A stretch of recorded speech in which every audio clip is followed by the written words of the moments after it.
Cumberland traffic, tow point 4041 uniform, departing 11 right hand south. And so I was still just kind of hanging on, trying to figure out how to put it in and not get blown over the back of this mountain safely. And an eagle came out of a tree and just skied out, just poof. And I went to where he was, or had just been, and got a ripper thermal. You know, it was like a 12-meter climb. Lost one side of my wing, but that didn't matter because the thermal was so strong, and I went to 16,000 feet in what felt like seconds.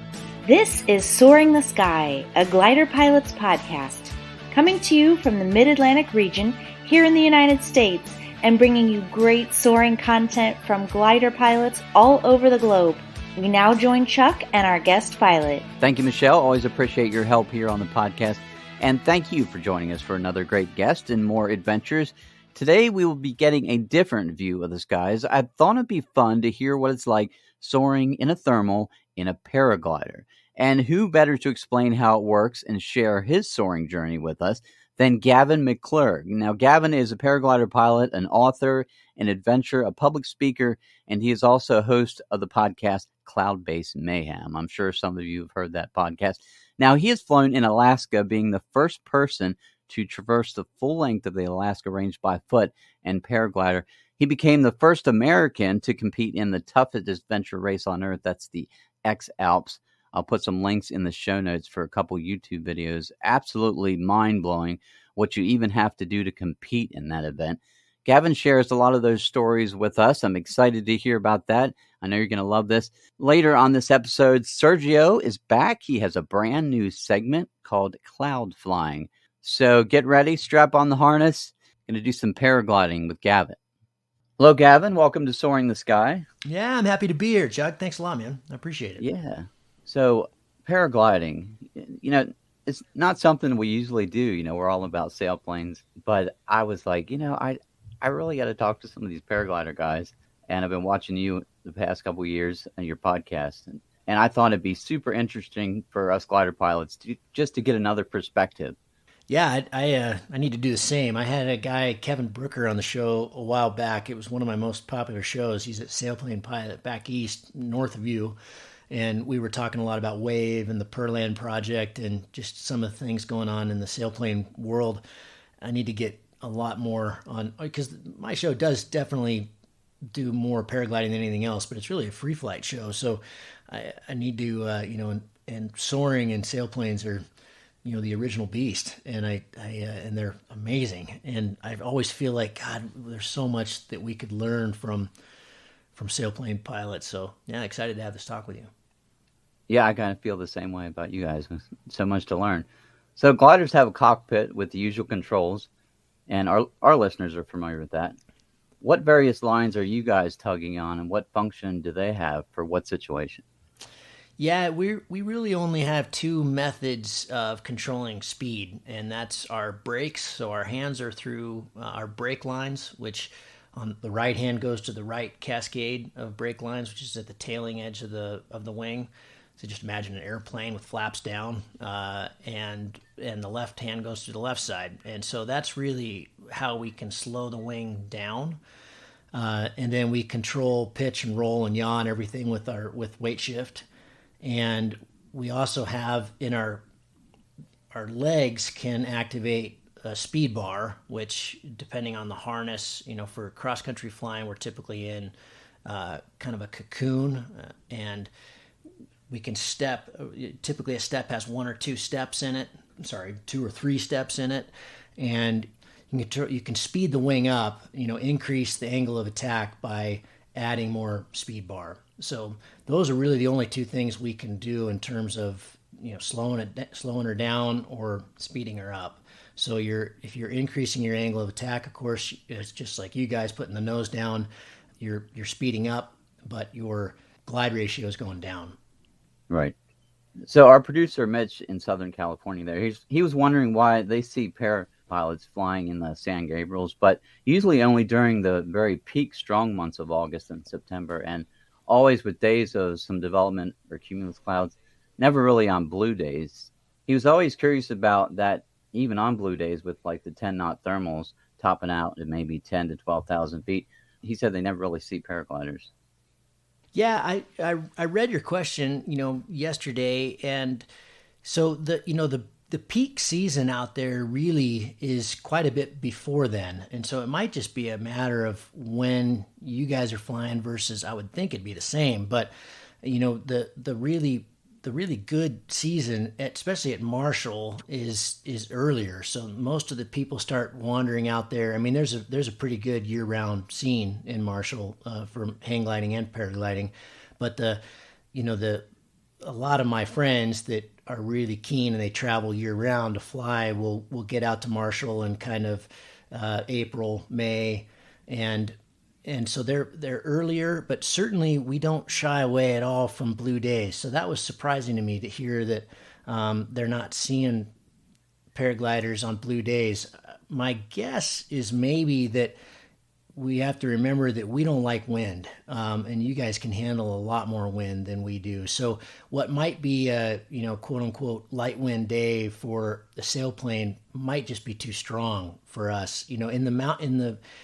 We often fly in the Mojave. We launch off the east side, on the backside of Marshall and stuff, and we'll fly out into the Mojave and get really tall, as I know the sailplanes do as well. But we can handle more wind in those kind of places because you don't have the rotor. You can escape out into the desert and you don't have all the terrain. But when there's terrain, anything much over 15K an hour starts to get pretty rowdy for us. We will fly certainly in more than that, up to maybe 30K an hour in the mountains, but then it starts to get pretty dicey. So my guess is, we're out there and maybe the sailplanes just aren't seeing them. They're taking different routes or different times, but I know August, September starts to get really stable in that part of the world, and that's when a lot of the paragliders are out in the desert, chasing higher bases and bigger distance.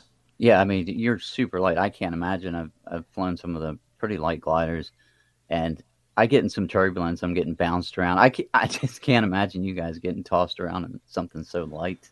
Wow.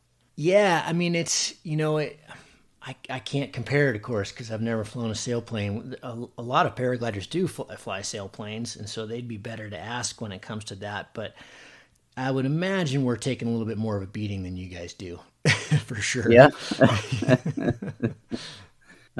And just a straight up cruise glide, what kind of glide slope is typical in a paraglider? I mean, I know as sailplane pilots, we're used to 30-1 to up to 50-1. Yeah, I mean, our baseline's about 10-1. It used to be quite a bit worse than that. Certainly our high end, what we call hot gliders, competition gliders, are up there in the kind of 11.5, pushing into 12-1. But in terms of what we think of, when we're looking at our polars, we're thinking 10-1 is a pretty good scenario if, all things equal. We are very affected by the wind. So obviously a little bit of headwind, that goes way down. A little bit of tailwind, it goes way up. So these days, the competition gliders, the two-liners, there was a huge step forward in glider technology when Ozone invented the two-liner. We call it the shark nose. So instead of the top surface and the bottom surface just being completely open in front, these days the top surface bends all the way around. The intake, I guess you'd call it, is very narrow, and it's on the bottom surface of the glider. And so that was just a huge step forward in terms of reducing drag with the two-liner technology, but also just increasing speed and glide. And so, and therefore glide. And so we, the top end competition gliders, which are of course more dangerous to fly because they're just much higher aspect. Think of it just a really high aspect sailplane where you're starting to get to the 60-1. They're touching the kind of mid-range hang gliders, so they're well over even, I believe, even 12-1. So, still remarkably slow and a very poor glide compared to you guys, but pretty exciting for us. Oh, yeah. I was watching some of the videos there, and sometimes it looks like you guys are just like hovering. It's wild, but yeah. I mean, when we're when we're ridge soaring or, at an ocean site and just ridge soaring, if there's 20, 30K an hour wind, you're basically parked, you're just chilling out. Right. Yeah. I mean, our trim speed on a high-end glider, so no speed bar, just trim, is going to be in the kind of mid 40s K an hour. And on those hot-end gliders, which are pretty exciting to fly and a lot of fun, and when you're on full speed, you're up around 70K an hour. So there's a huge difference between trim and full speed. But yeah, it's still, again, it's just totally different ball game than a sailplane.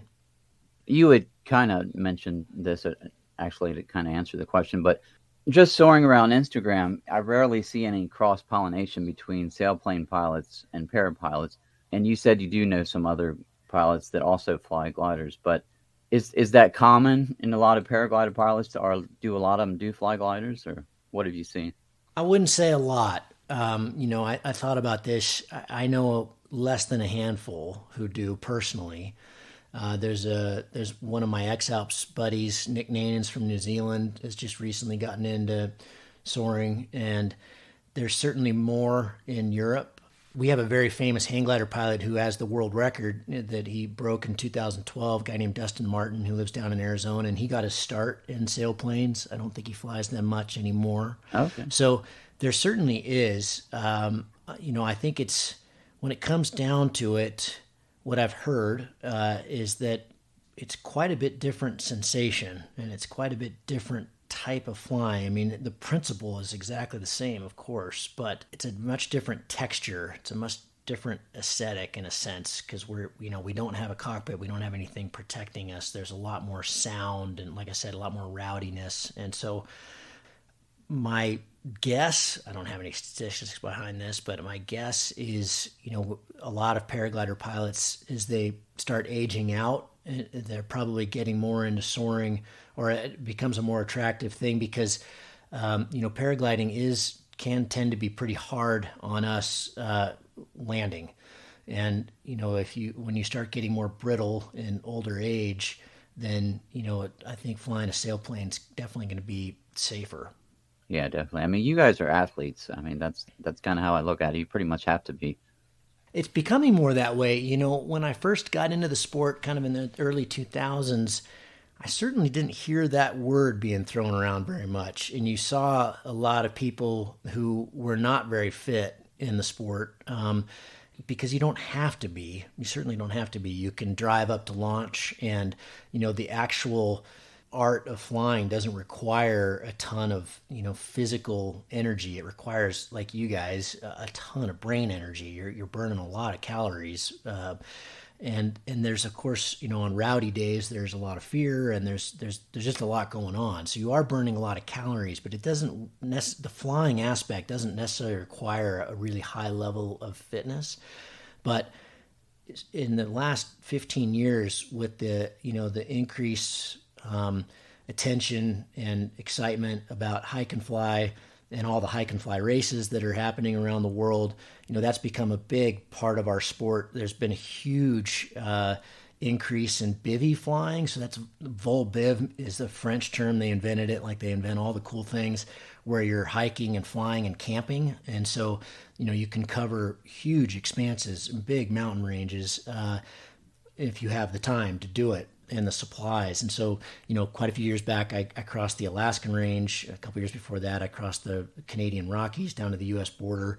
These were big. The Alaska one was 37 days. Oh, wow. And so there's a huge interest in that. When I first got into Volbiv, there was a handful of people doing it, and now it's become really popular. And just by nature, you've got to be fit to do that, because you're carrying not only your gear, but your food and your tent and, all the stuff you need to survive for multiple days. So, and then there's been a big push for, to go big, to send big lines and to fly big distances that require 9, 10, 11 hours in the sky. You've just got to be fit. You've got to be well rested, and physical fitness does play a huge factor in success there. So it's really turned quite a bit since I've gotten into it, that, these days when you show up at a launch, I would agree with you. Most pilots are pretty fit. Maybe athletes pushing it too far. Certainly many of them are, but I think people are paying attention to staying fit just to keep it more safe. Because the other thing is just durability. When you're fit and spending some time in the gym, that could mean the difference between a hard landing and going to the hospital and a hard landing and just walking away. Oh, yeah, absolutely.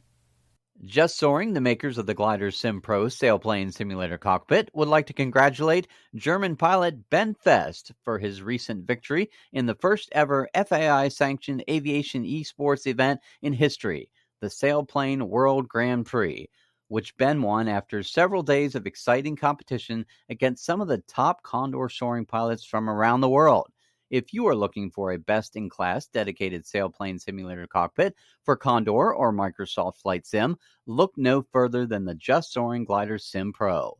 Check them out at justsoaring.com or at just.soaring on Instagram. I think we've all seen a lot of YouTube and paragliding pilots having some entanglement with maybe a large flying creature. But I'm sure those, most of the time I'm sure there are exceptions. But for the most part, do the big birds play nice with you guys, or do they get freaked out and bothered by your presence? I think for sailplane pilots, tucked nicely inside our cockpits, it's mostly not a big thing that we worry about. Yeah, same. Birds are definitely, most of the time they're helping us out. Just like you guys, you're looking for birds in a climb, and if they're out climbing you, you got to go to them. And so we see birds as a huge advantage. We want to see birds, and that helps us cover distance typically, and they're always taking the better line. So, and I've heard of almost no incidents. There was a really famous one that's all over YouTube, out in Bir, India, which is a really popular place to paraglide and has become really popular in the last decade. They have big vultures out there, and it was just I think the lines are pretty hard for a big bird to see, especially from a distance. And this was one of those just super rare cases where the pilot was flying one direction and the vulture was coming directly at him from the other direction. And as you know, we're not very easy to see when we're head on. That's why we always worry about airplanes. And so the bird just flew right into the pilot's lines and got totally tangled up, and the pilot had to throw his reserve, and they both came down together, and both the pilot and the bird were totally okay. And the video is hysterical, but I think it was a Russian pilot, but pretty rare. There's a buddy of mine who was used to be a pilot down in Australia on the Perth side, on the west side. There's I think it's an eagle that is very territorial, and especially if they've got chicks.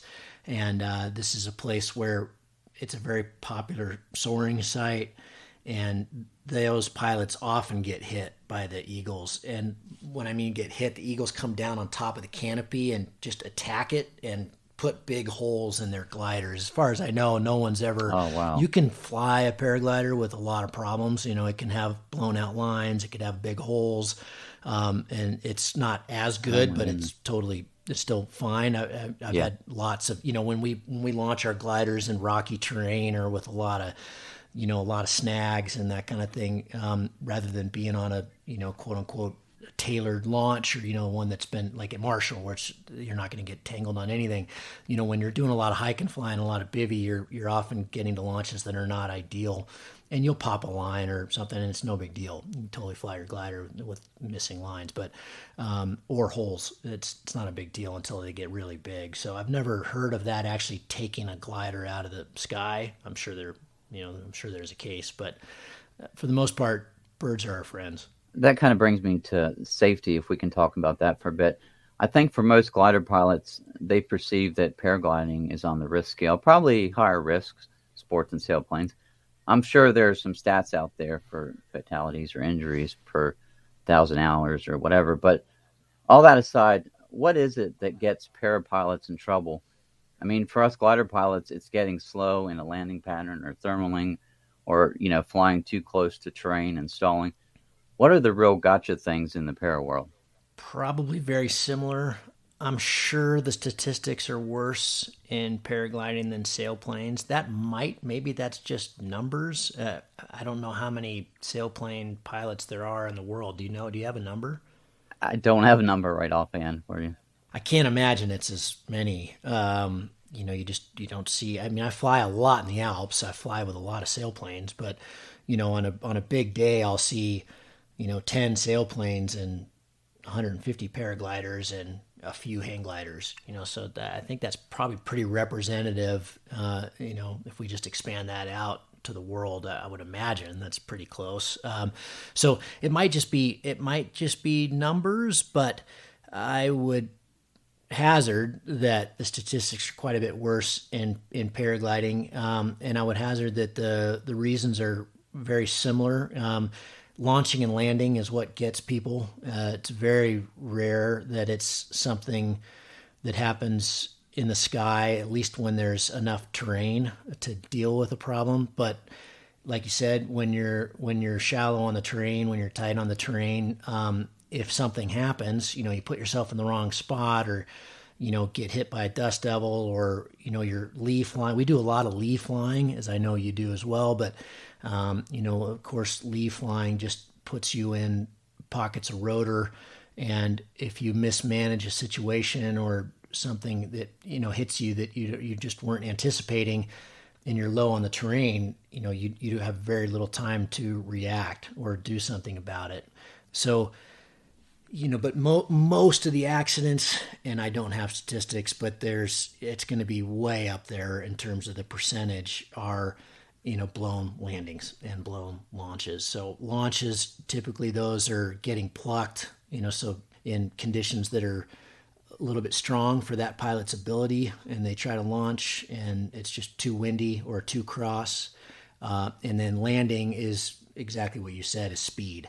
Yeah.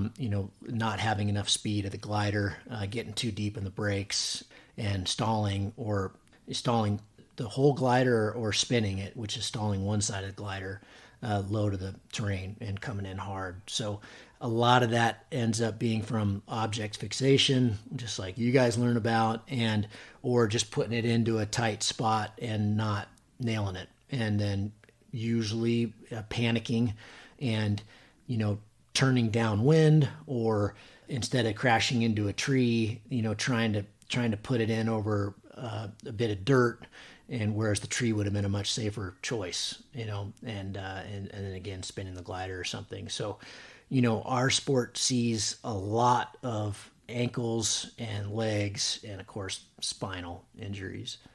Oh wow, yeah. Aviation, you don't want to hit the ground. No. Or you want to hit the ground softly. Yeah. As far as thermaling, now, do you guys do the same as gliders as far as turning into the thermals at steep banks, or is it more shear line and convergence or ridge? No, it's the same. I can't imagine, even though that I'm not a sailplane pilot, it's the exact same thing. If it's a strong thermal, we're banking harder. If it's a light thermal, we're trying to keep the glider as flat as we possibly can. Of course, we're always searching for convergence because we're not as fast as you guys, and our glide is not nearly as good. So, if we can get a convergence line, we'll try to take advantage of that the best we can. The distance record was broken this year down in Texas on a paraglider. A guy went 608 kilometers, I think, in a straight line from South Texas to North Texas up over the hill country, and that was possible because of, nice. An incredible convergence line between the dry line that comes over from New Mexico and a system that was out in the Gulf, and the two converged, and, he saw it coming and flew an incredible convergence line where he didn't need to turn, especially near the end of the flight, very much at all. So, we'll seek out convergence lines. We have software that was actually developed by the sailplane pilot down in Australia, that I'm sure most of your pilots use, that can help pick out convergence lines. And so we're very aware of those. But when it comes to thermaling, the main difference is we turn a lot tighter than you guys do, just because we can. It's the exact same. We're trying to map the core and get into it as fast as we possibly can, and stay in the core and stay in the best part of the air as long as we can. But when I fly with sailplanes, there's a big race over in Görlitzen every year in Austria, and I'm often in the sky at the same time and watching those guys. And it's the principle is exactly the same. You guys go 1,500K and we go 200. Right. So, yeah. When you guys are flying in heavily trafficked area with sailplanes, is it common to tune into local glider port frequencies and talk to the glider pilots? Unfortunately, it's very uncommon. This is a great question. I'm glad you asked this. One of my X-Alps supporters, a guy named Revis Gray, and he actually is one of the ones that flies a lot out in Marshall. And he flies with an airband radio, so he's talking to you guys all the time, and he's talking to cockpits and airplanes, and he's talking to the airports. But that's, our radios, our typical radios, are not on those frequencies. We're not on those bands, and so we have club frequencies and air-to-air frequencies that paragliders use and hang gliders use, but you guys don't. And it's basically because most of us don't have ham licenses and we're not licensed to operate on those frequencies, and so it's a big missing part of our sport. But pilots who do fly in heavily trafficked areas with a lot of airspace, like in Germany, they would, I would imagine that your sailplane guys in Germany and when they listen to this, that of course we do that. But here in the States, FLARM isn't really a big deal yet, and neither are flying with airband radios. For us, weight is a big deal, and so we don't like to carry things that we don't need to carry, and because most of the time, a lot of the time we're hiking the launch, and so adding another brick, adding another radio, it just hasn't sunk in, but it should. It would. But when you're flying in a place like Marshall where there's a lot of air traffic, I think it's an absolute necessity, and all of us should be. It hasn't taken hold. Well, speaking of gliders and parapilots in the same airspace, how does it feel to be under your canopy where a sailplane is close by and maybe sees you, maybe he doesn't, maybe he's trying to take a picture of you? Have you had this happen? A lot, and it's awesome. I've never had any problem with sailplane pilots. There have been a couple casualties with mid-airs, with paragliders and sailplanes in the Alps. I've heard a couple horrific stories. So, of course, you guys are flying really fast, and there is the chance, I think especially cloud flying, that a mid-air could happen and it would be catastrophic. And the ones that I've heard about have been catastrophic for both. So, it's certainly something that we're thinking about, but I don't know of any paraglider that doesn't love seeing sailplanes. It's awesome. And in my experience, you guys are looking out really well. You've got a big, huge cockpit. You've got a very good view of the sky. I guess where I'd be a little nervous is if I was just directly under, because you can't see us so well then.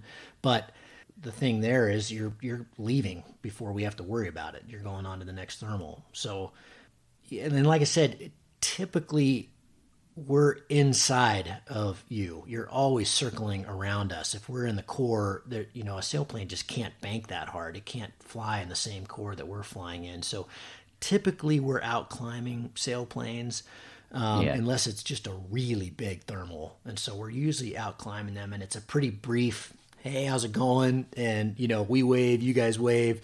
It's awesome. And you're gone, you're off doing the next thing. Right. So I love seeing sailplanes. I wish we saw more of them here in the States. I live in central Idaho where there's a pretty good event, a sailplane event that happens every year. I don't even know what you call a sailplane event, but it's over in the Big Lost, and in a day they'll get towed up and fly to the Canadian border and back. It's just awesome. The terrain you guys can cover in a single day is amazing. Yeah. So it's definitely on my bucket list. Aerox, the #1 in portable and engineered aviation oxygen systems, your source for FAA-approved oxygen masks and portable oxygen systems, and now introducing the Aerox Pro 2 Plus Flight Bag portable oxygen system. Small, lightweight, and simple to use, the Pro 2 Plus is perfect for the occasional user who wants the flexibility to access higher altitudes without worry about flying impaired. now available at Aerox distributors and at Aerox.com. So remember, our friends at Aerox, engineered for aviators. Well, speaking of bucket list, paragliding is on my bucket list. So how do you get started in paraglider? What's the usual path between someone that has a dream and then they graduate to a solo flight?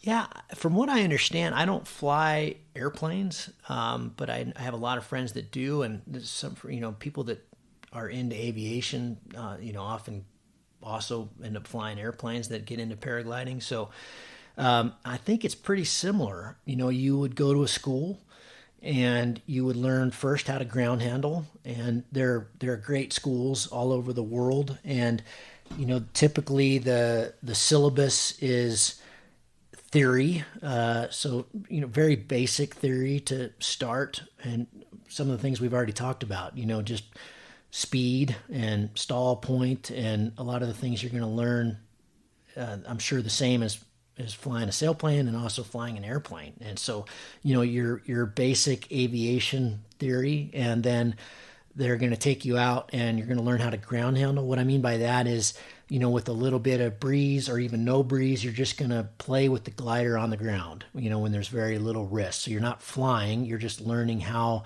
to use the A's, which are the lines that go to the leading edge, versus the brakes, and how to steer a glider and how to catch it from collapsing and handling it when it does collapse. And so you're doing all that stuff on the ground when there's no risk. And it's actually really fun.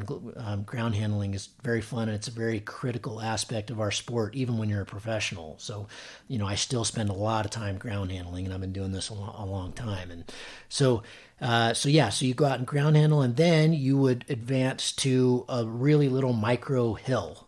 If you're in places where there are spots to launch from off a mountain. We could also tow up in flatlands, like in Australia and stuff. You'll learn off the back of a car or a motorcycle, and you'll just get towed up. Okay. So same as you've seen with hang gliders, and same as you guys have. It's just ours would be done from the ground. You're not towing up with an airplane and releasing it that way in the sky, but it's just a payout winch where the car will move forward. Or if there's a lot of wind, you don't even have to move forward, and you go up into the air, hopefully a couple thousand feet, and then you cut away and fly back down. And that's how we often get started for big, huge distance flights too. Like in Texas, is we'll take off from an airport and get towed up, release, and then that's how we start our flight when there's no hills. So anyway, back to the learning, you'll do some very kind of controlled flights. Usually the first flight would be a tandem with an instructor, and they'll just fly you around the sky for half an hour, and you can take over the controls and use the brakes, and so same as you would flying an airplane, with an instructor. And then you'll advance to doing really easy solo flights where you have an instructor in your on the radio, and so they're telling you, okay, turn left, shift, weight shift, and pull a little bit of left brake. Okay, straighten out. They're basically flying you to the ground on the radio, and then you keep advancing from there. And so there's kind of a syllabus that people follow around the world. There are different protocols and systems, depending if you're in France or Switzerland, but they're all pretty similar. And you're working towards basically your novice pilot's license. So I think same as with an airplane. You can do it in about 2 weeks. Nice. And then when you advance, when you've completed that course and passed the tests, which is both written and the actual flying part, you'll take the practical, I guess that's what it is, the practical exam and the written exam. And when you pass that and the instructor signs off on you, here in the States, what you have is what's called a P2. So that's like a novice license. So you're then signed off to fly solo at easy sites okay. and you have very little skills. You're a total newbie, and you're very much a novice, but you're then, if you buy the gear and you have the stuff and you go fly P2 sites, you can do it totally on your own without an instructor. And then it just goes up from there. Does that limit you on the wing you can use when you're novice? No, it doesn't. It should, but no, you can go out and get a crazy hot competition glider and fly it if you want to. Wow. the results of that would probably be pretty terrible. But, Yeah. I think but I don't think there's any regulation that stops that. And, if you have a bad instructor, then they can sell you bad gear. And there's a lot of discussion in the sport right now. It's done very differently in Europe. But there's a lot of discussion in the sport right now where, our instructors are also selling gear. And so they're maybe incentivized by the wrong thing. And maybe those two things should be very separate, because that is how a lot of instructors make a lot of money, is from selling gear. And so, we'll buy this, buy the next kit. Yeah, Buy right. another kit, and our wings start off as what's called ENA. So that's the certification. And so there's a ton of passive safety in an ENA wing. So that would be a wing that everybody learns on. And then it goes up from there: ENB, ENC, END, and then what's called CCC. So that's the competition class gliders. Each one of those is a huge step up in terms of less passive safety and more performance. And so, each one of those steps is obviously harder to recover a glider that's in a situation. And so, that bites a lot of people, getting into gliders that are too advanced for their skill level. And it's pretty unfortunate. It certainly doesn't need to be that way. But yeah, I think I don't know if there's any crossover with that kind of thing with sail planes, I would imagine. But, it's the same thing with hang gliders. The really high aspect, high performance hang gliders are pretty hard to pilot, from what I'm told. And so, you need a lot of hours, and it's the same in paragliding. Do you guys have the same division between pure parapilots and powered paramotors? I mean, some glider pilots, they think engines are cheating. Yeah. So how's that in the para world? Well, so paramotors it's a really fast growing aspect of our sport right now, which is, depending on how you look at it, pretty exciting. And, personally, I find them very loud and pretty obnoxious, and I don't really get it. But I can totally see the value of it if you live in a place that doesn't have very good cross-country potential. They're fantastic for photos and videography, because when you fly a paramotor, you really want to fly it in very casual air. You're not usually seeking out strong thermals and big days like we are when we're paragliding, because we're trying to, fly cross country. So, they're flying early mornings and late evenings when the air is really gentle and nice. And so it's terrific for photography and videography. But the racing has become a really big deal, where they're kind of like the Red Bull, when they're flying the planes through the pylons, they have a very similar thing in paramotoring, which looks pretty exciting. And then big distance, there's a lot of records that have been broken lately where people paramotor for distance.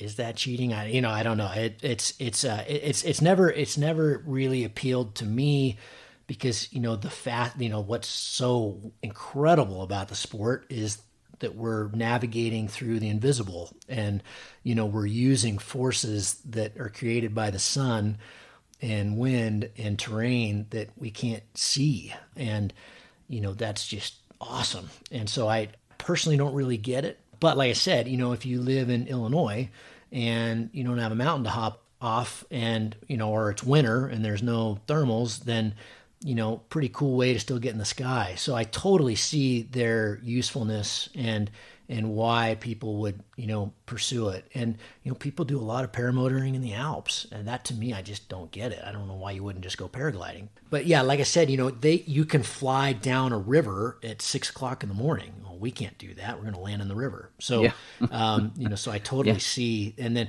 a buddy of mine does a lot of paramotoring, and he's an airplane pilot and a paraglider and a speed pilot. He does it all. And, he'll take his paramotor out in the desert and do this just crazy, beautiful flights, first thing in the morning with the sun just coming up, and spectacular. So I totally get it from that perspective. I don't think it's not kind of a war like snowboarding and skiing was, those guys. I mean, I think we all very much appreciate it. I did some paramotoring in Namibia to try to get some pictures in the dunes in the Susavlei. quite a few years back, and it was just a disaster, and I flew one once up in Alaska and too much wind, and it was incredibly scary. So I have a lot of respect for them, for sure. It's heavy. It's hard to get off the ground, and they're very awkward. And if you're flying over an ocean or a river, or doing this low stuff that you see them do all the time, and you have a mechanical failure, you're in deep shit. So I do have a lot of respect for them, but I think maybe I understand there's sailplanes now that have a motor that you can use in certain situations, to either get off the ground or make a landing that you wouldn't be normally be able to make, and they add weight, and they hurt your glide, but they can be pretty useful in certain situations. And I think paramotors are the same thing. So back to the pure paragliding, when you guys are thermaling on big cumulus days, how do you deal with cloud suck? Yeah, there's famous stories of cloud suck that have gone really bad. Eva, who I'm actually getting on the show here pretty soon, I'm sure you've heard that story in 2007 World Championships, very good pilot. She was down in Australia, and it was the practice day, and she and I believe a Korean pilot, I've gotten a little hazy on the exact details, but got sucked up into a big QNIM. They were trying to go between two clouds that were kind of growing together, and clearly shouldn't have been in the sky at all. It was a huge day and way too unstable, and they both got sucked up, and he was killed by lightning, they think, and she passed out at somewhere around 26,000 feet and got spit out of the top of the cloud above the height of Everest, so over 30,000 feet. They know all this because her instruments kept working and it kept track of all this. So she was passed out, got spit out of the top of the cloud, completely encased in ice, her wing, herself, everything. I think she got a little bit of frostbite on her cheeks, and then came back down. The canopy was open miraculously, and came back down, and she woke up somewhere, I think she was out for some longish period of time, woke up and piloted the glider to the ground and was basically unhurt. I don't know about her head so much, but physically was pretty unhurt. And so, there are a lot of stories over the decades of really scary cloud suck, finding a body 40 miles away, completely shattered from the hail. And so it's very much, something that pilots in paragliding and hang gliding learn from day one, to be careful about cloud suck, and, to be really careful flying on, days with a lot of overdevelopment or any overdevelopment, especially here in the Intermountain West where I live, where, a day can change in 10 minutes pretty violently, so anywhere you have dry desert conditions and strong air, then it's the same as you guys. So yeah, how we deal with it is, I would imagine, pretty the same. We will park ourselves under a big cloud if we need the climb, and as we start to get closer, then you start to look at angles of escape and trying to get on speed bar and trying to start to work the outside of the cloud, so you've got a place to go. But cloud flying for us is the same as for you. It's illegal. It's very much frowned against and can be incredibly dangerous, and of course massively disorienting if you're in a cloud, and pretty spooky. So we're actively trying to stay out of clouds, and I think especially beginners often get that wrong, and we'll get into cloud suck, and hopefully it goes okay, and then you don't do it again. Wow. Yeah. Right. I've been flying an awful long time, and I still have days. I had a big triangle here 2 summers ago where, I was doing everything I could to stay out of a cloud at, well over our legal limit, which is 18,000, and I couldn't do it. And I got, I still went in the cloud, and, and luckily came out very quickly afterwards, because I had been actively, from 15,000 to 19,000 trying to stay away from this thing. And we don't have the speed you guys do. So, I played it too close that day, and should have given myself more margin. So, how do you get out of the cloud? I mean, do you stall the wing? How does that go? No, usually in a proper cloud suck situation, if we stall the wing, we'll still be going up. There's still enough canopy over our heads. It doesn't just ball up into nothing. It's just the initial stall will, the wing will go behind you. You'll fall down beneath it. You keep if you keep your brakes buried, there's still a lot of glider flopping around up there, and it's messy, and so you don't have a lot of control. But if in a proper cloud suck situation where you've got way over 10 meters, way over a 10-meter climb, then you're still going to be going up, and pretty violently. And so the fastest way we have to come down is a deep spiral, so a really tucked in spiral. Okay. It's called a spiral dive. You can also do a spiral dive with your outside wing in what's called a big ear, so you can kind of collapse your outside wing and then tuck into a spiral, and that'll give you less G-force. And so tandem pilots do that a lot, so they don't make their passengers sick when they're just trying to come down. They're not obviously flying in conditions like that where they're worrying about cloud suck, but just when they're just trying to get somebody down to the ground that's not feeling very good. Right. So that's our best way. We can do that big ears, what I was telling you about, where you kind of collapse the outside of your wing, so only the interior wing is flying, and then use a lot of speed bar. So, you're trying to destroy your angle of it, or you're trying to increase your angle of attack and destroy your glide. But yeah, you get pretty limited. You can do what's called a B-line stall, where you're stalling the inside of the wing. Your A lines are attached to the leading edge, and then your B's. And then if it's a lower end glider, you've got C's and then your brakes.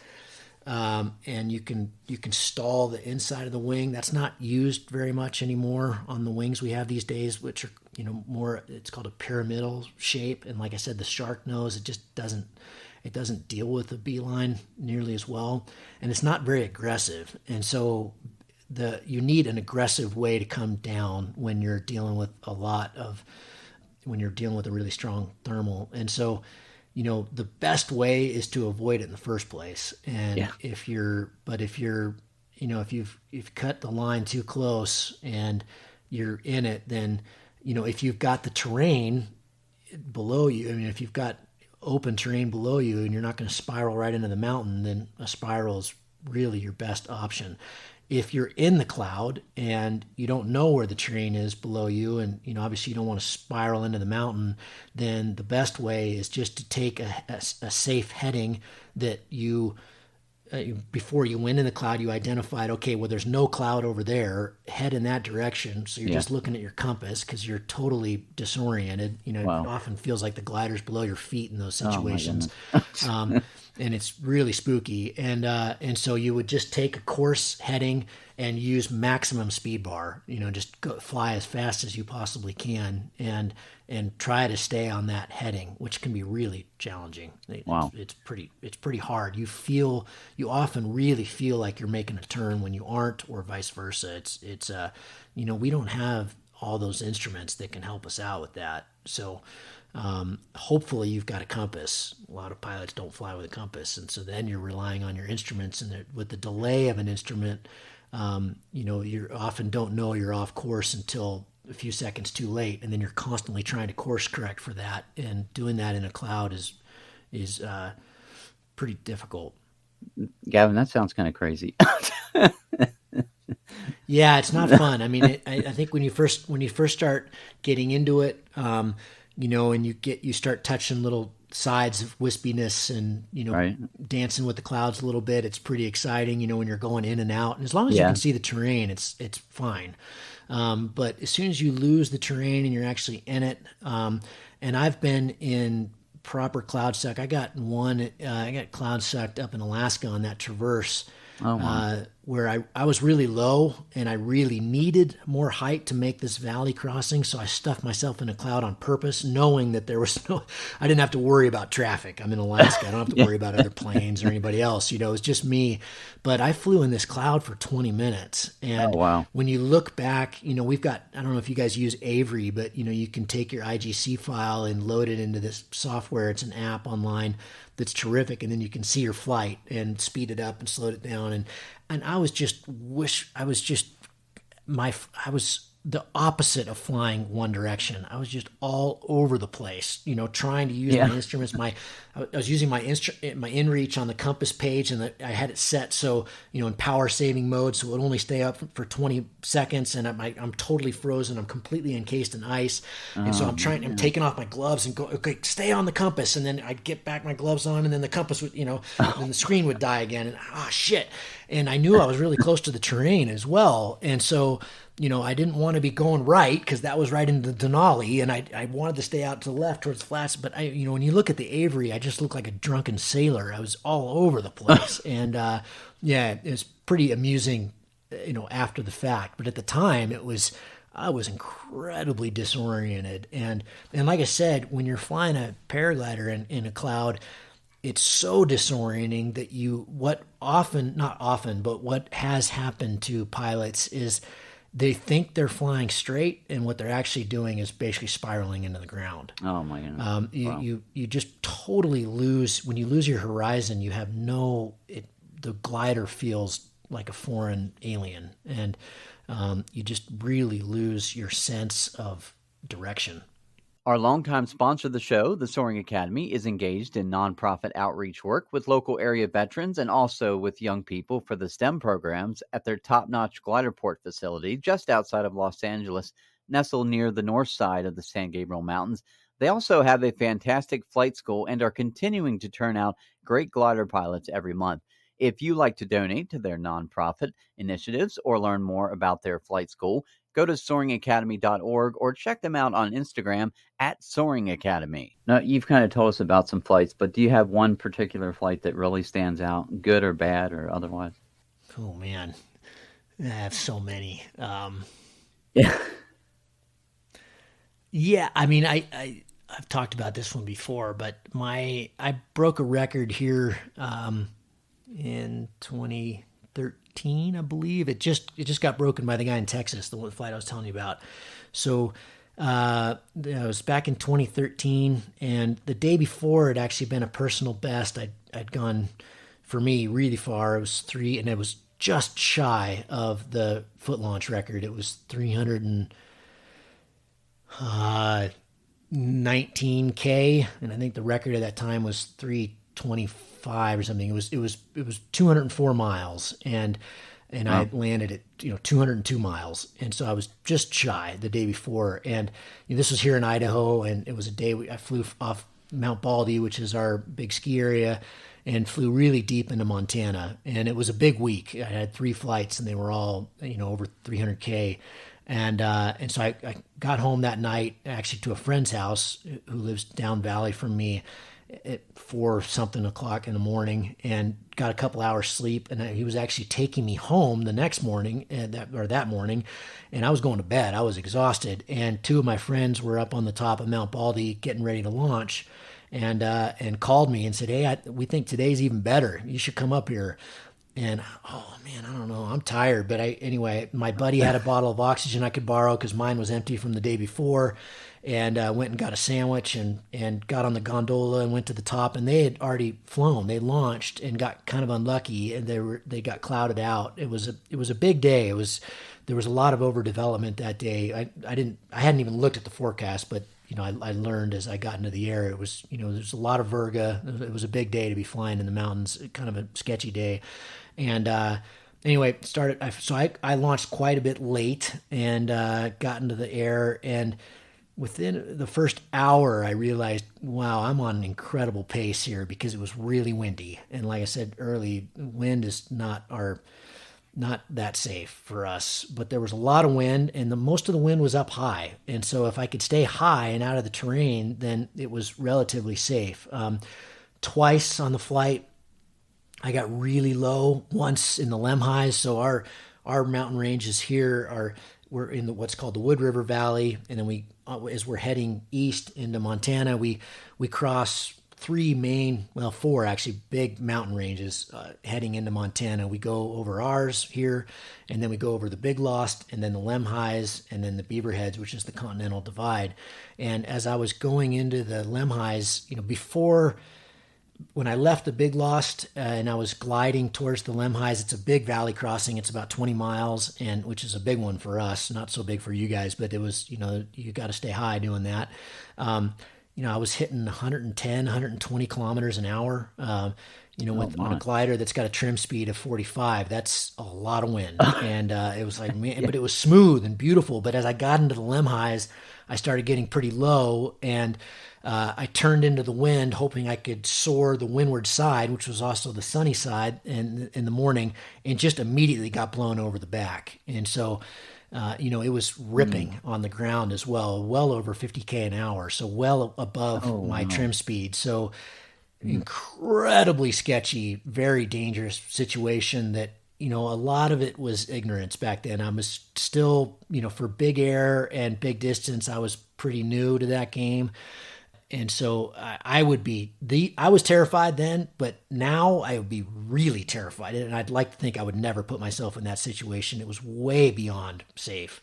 Anyway, got blown over the back, and it was just, we call it SIV, situations en vol, which we've practiced for over the water in kind of a controlled setting, so forcing our glider to have problems and then correcting them in a safe, where you got an instructor on the radio and you've got reserves and you can just land in the water and get picked up. Well, this was that, but in a totally uncontrolled situation. So I was completely in the rotor of big mountains, very, very treed on the backside, and just hanging on, just doing everything I could to just keep my glider over my head.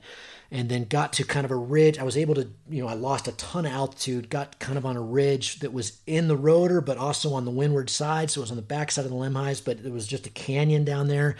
And I was just, skimming the tree tops when you look at my IGC file, I was less than 15 meters off the ground for a big chunk of this. And so, but it was so windy that I couldn't figure out how to land. It was all treed, and there was a couple little pockets of places where I felt like I could maybe put it down, but I would have been behind trees, and it was just terrifying, really, really scary. And so I was still just kind of hanging on, trying to figure out how to put it in and not get blown over the back of this mountain safely. And an eagle came out of a tree and just skied out, just poof, and I went to where he was or had just been and got a ripper thermal. It was like a 12-meter climb, and lost one side of my wing, but that didn't matter because the thermal was so strong, and I went to 16,000 feet in what felt like seconds. It was just wow, and really, really strong conditions. Like I said, it was pretty dynamic that day, and anyway, got back up to Cloudbase and kept going.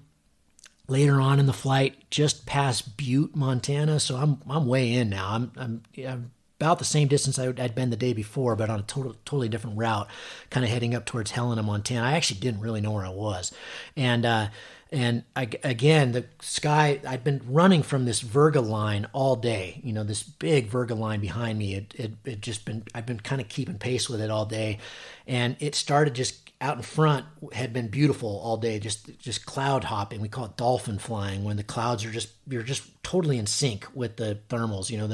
I'd leave a climb and I'd start going down, and then the next climb would appear before me and make a cloud, and I'd be in perfect position. And so, nice. I think my average speed that day was 54K an hour, which is the kind of speeds you see flying the flatlands of Brazil or Texas. That's really, really fast for us. Wow. That means you're not spending a lot of time climbing, and you're getting blown downwind. And again, just totally unreasonable in a mountain environment. It was sketchy. But nice. Anyway, it was also beautiful and at times just wicked. And anyway, I got past Butte, and the whole sky just completely grayed out. This Virga that had been chasing me finally caught up to me, and it grayed out. And I went from almost 18,000 to the deck. And I was ridge soaring. Basically, I just got in front of this cliff, and I was just, because it was still very windy on the ground as well, and I was just basically ridge soaring, and it was really dark, and I'm looking at my distance going, God, I'm 10K away from the record. It's right there. Man. I started thinking, like, man, if I could just leave this cliff edge and fly downwind down there was I had a little bit of terrain in this valley off to my left. And I thought, God, if maybe I could make that 10K if I just wanged it into the valley and flew downwind. And right when I started thinking, okay, I'm going to try that, a little pocket of sun came out, and it was, like I said, it was so unstable that day that just poof, I caught a little bit of a climb and was able to hang with it. Got back up to Cloudbase in no time.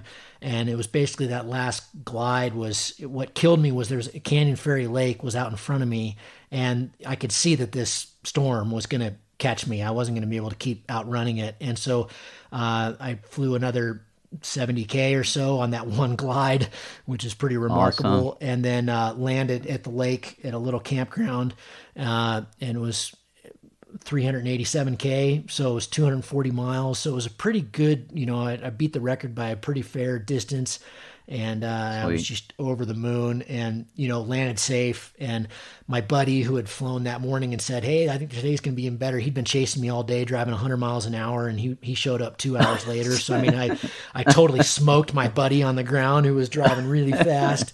And it was pretty special. I think it was a 16-hour drive back. Oh, and the flight there was just over 7 hours, so it wasn't even that much time. I mean, in a good summer day, we often fly 10, 11 hours, but that was just, a lot of wind and very special. And, that record held for 8 years. And so that was pretty fun. I would never want to repeat it, anything close to that. But, I was happy to have survived it. And, it was a very special line that I've never flown since. That's the cool thing about free flight is every single flight's totally different, and I've never flown that line since.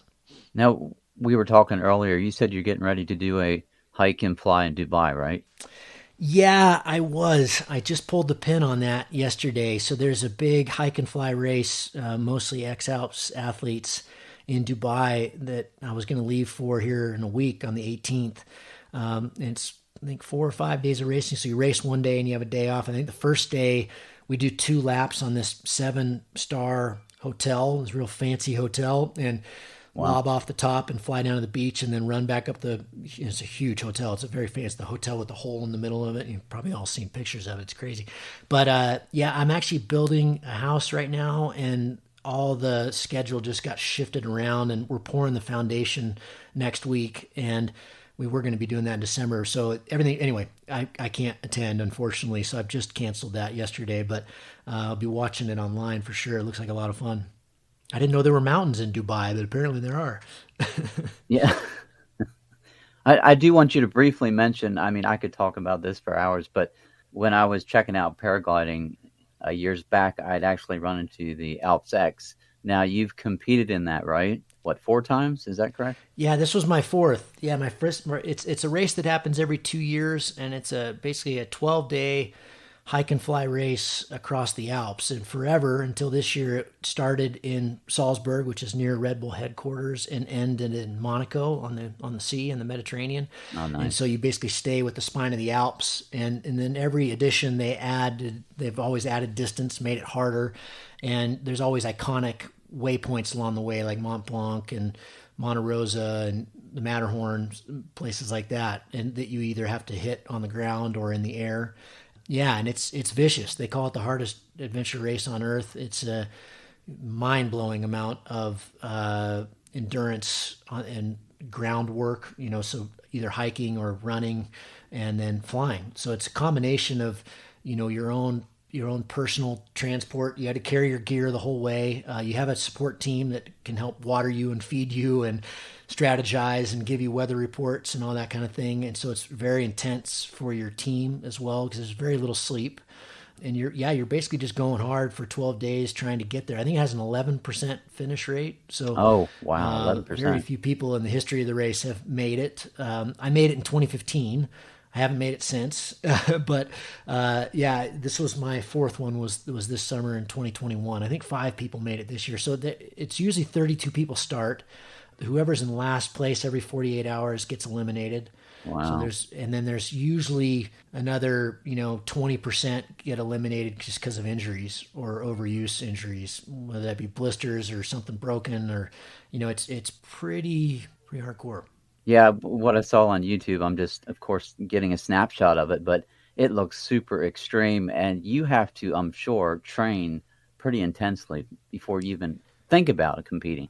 Yeah, and that's actually why I've decided to not do another one. I'm bordering on 50. Some of the guys in the race, if you added them up, they don't the two of them together don't add up to 50. So, I'm definitely the older guy there. Although there was a Japanese guy who's done a bunch of them. He did it in 2009. Ogi, who was 61 this year, and he put on a hell of a race. So, oh wow, it's maybe I'm quitting too early, but yeah, the training is intense. It's something that is, in some ways, the flying aspect of it is a lifetime, which I got into later than a lot of the guys that are big contenders in the race. But the physical aspect, they say you can either pay during the race or you pay in the training, and I always decided to take it from the training side, because if you train really hard, the race is annihilating, but you can enjoy it and it doesn't just rip you apart,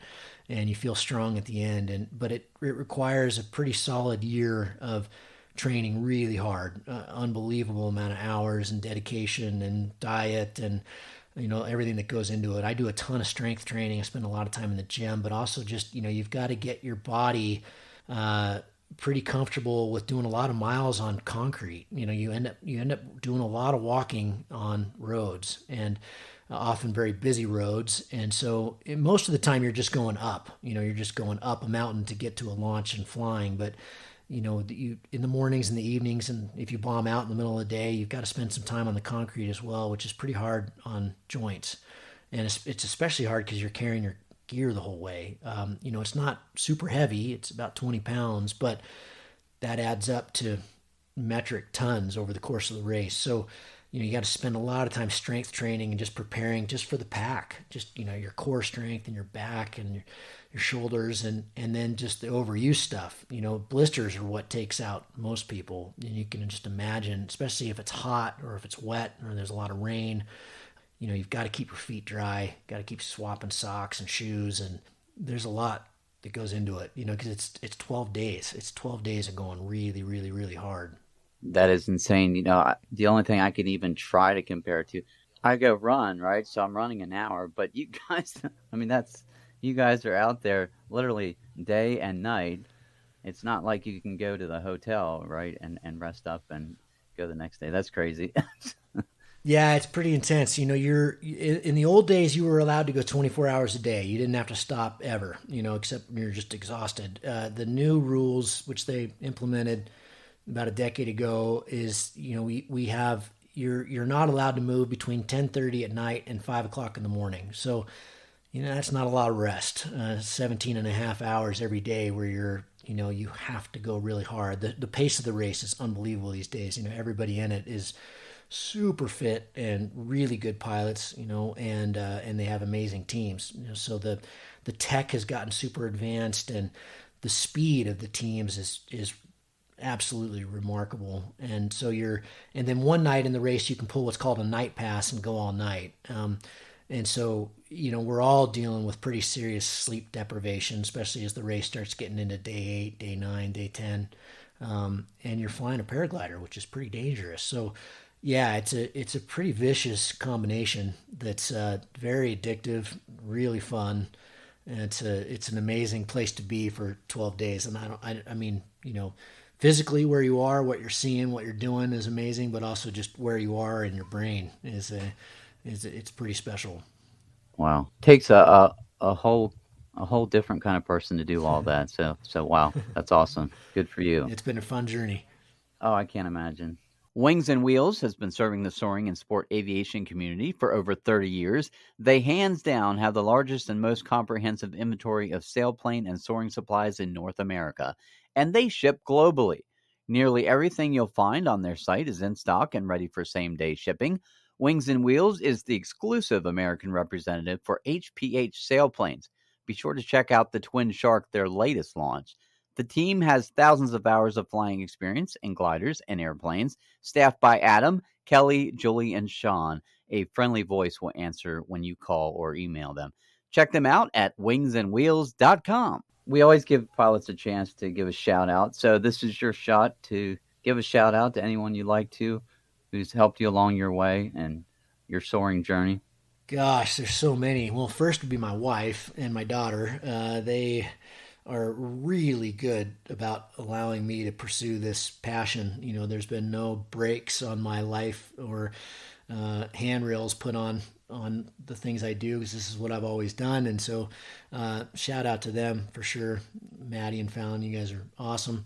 My X-Alps team, they are, a couple of them have been with me since the beginning. My trainer, Ben Abruzzo, and Keith and Revis. And this year we were joined by a guy named Ben Horton, who did all the media for us, and just incredibly solid group of dudes. And love you guys. You guys are amazing. And then, of course, I owe thanks to all my mentors, all the people who have, been there for me in this sport and given so much good advice over the years, the folks I fly with on a regular basis.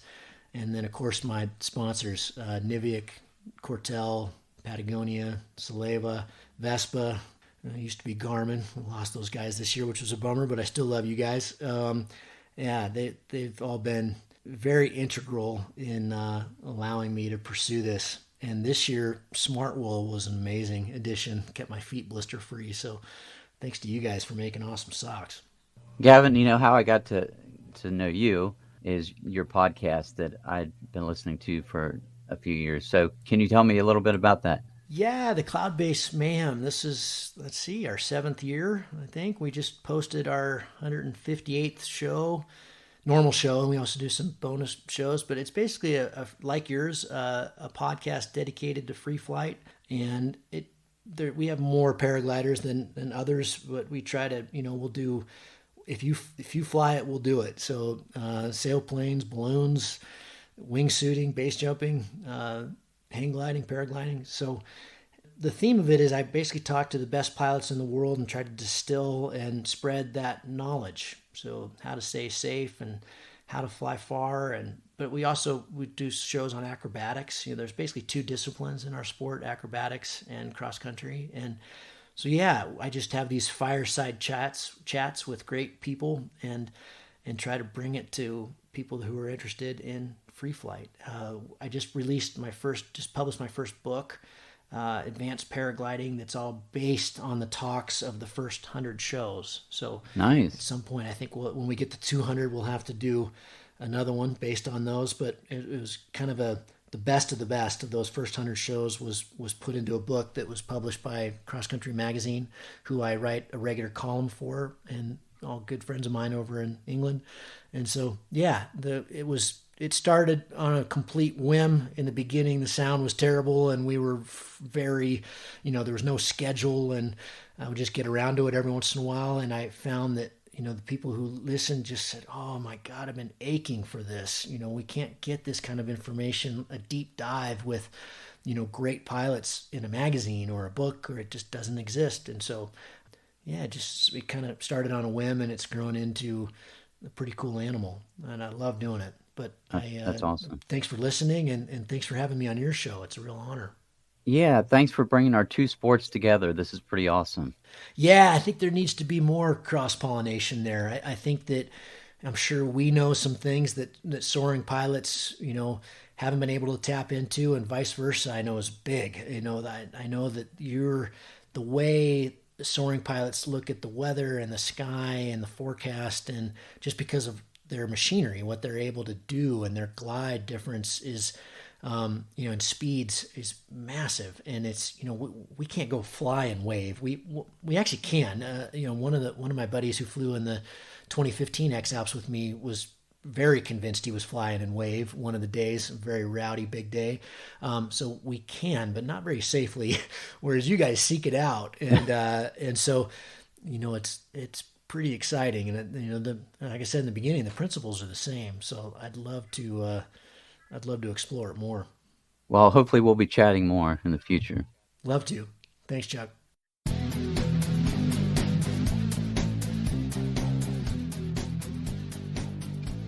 Hi everyone, Sergio from Soaring Master here. Today we're going to talk about how new technologies are making cloud flying a lot easier and what to do in order to use them in a safe way. Once restricted to commercial or military aircraft, attitude and heading reference systems, or AHRS, are now easily available for gliders. Even electronic varios have them as one functionality. Even though these systems are more than welcome to soaring, they cannot be seen as a game changer in terms of cloud flying with sailplanes. In fact, a pilot trained to fly into clouds needs to be able to control the sailplane by using a simple turn and slip indicator, the airspeed indicator, a compass, GPS, and altimeter. The AHRS is a plus, and a great plus by the way. But not the only thing to be relied upon. If it fails in the middle of the cloud, what would you do? There are also inherent risks related to cloud flying. Sailplanes are not equipped with heated petals or ice-protected surfaces, so both the airspeed indicator or the altimeter can eventually ice up. The sailplane performance and stability can be degraded due to icing as well. Not to mention the possibility of instrument failure during IMC. So the pilot must closely monitor the instrument's coherence and sailplane response, looking for any sign of these problems, so one can act as fast as possible and get out from the cloud in a controlled way. Things are much more complicated than just enabling the AHRS function and going into cloud. From the piloting perspective, cloud flying requires full reliance on the instruments and total disregard for body sensations and external visual cues, as they might lead to pilot disorientation. When cloud flying, pitch is indirectly controlled via speed control with small inputs to maintain speeds within a predetermined range. And since sailplanes are spirally unstable in roll, this means that if left alone, the sailplane will slowly bank and enter in a high-speed spiral dive. Quickly recognizing this condition by looking at the instruments is the key, and not taking any body sensation into account. You also need to monitor your position via GPS, mainly if you fly near airspace borders or over mountainous regions, and you always need to have a plan for any circumstance. Checking the sailplane flight manual is also important. There you will find whether cloud flying is authorized by the manufacturer or not, the minimum instrumentation required and specifications, flight limitations, and any other manufacturer recommendations. The flight instruments themselves also require a double check by the pilot. Not every turn and slip indicator can be used in a sailplane. They need to be calibrated to the flight speeds we fly in sailplanes. Also, a good understanding about the functioning of this instrument is required. Turn and slips can show unreliable indications depending on the G-loading and other factors. The first thing any pilot willing to fly into clouds must do is to look for a cloud flying course, which will provide you with both theoretical and practical training. And also check the local regulations because they can vary enormously from country to country, and it's even forbidden in some of them. So having the endorsement and being fully qualified for cloud flying does not mean that you'll be able to do it everywhere. If you don't have this kind of training, simply do not enter in clouds. If you are near the cloud base and realize that you will enter in a cloud, simply open spoilers and get back to visual flight conditions. If you inadvertently do get inside the cloud, level the wings, centralize commands, open full spoilers and maintain this until getting out from the cloud. Flying inside the so-called white room is a different game, and in order to do it safely, A number of things and training must be done before attempting it.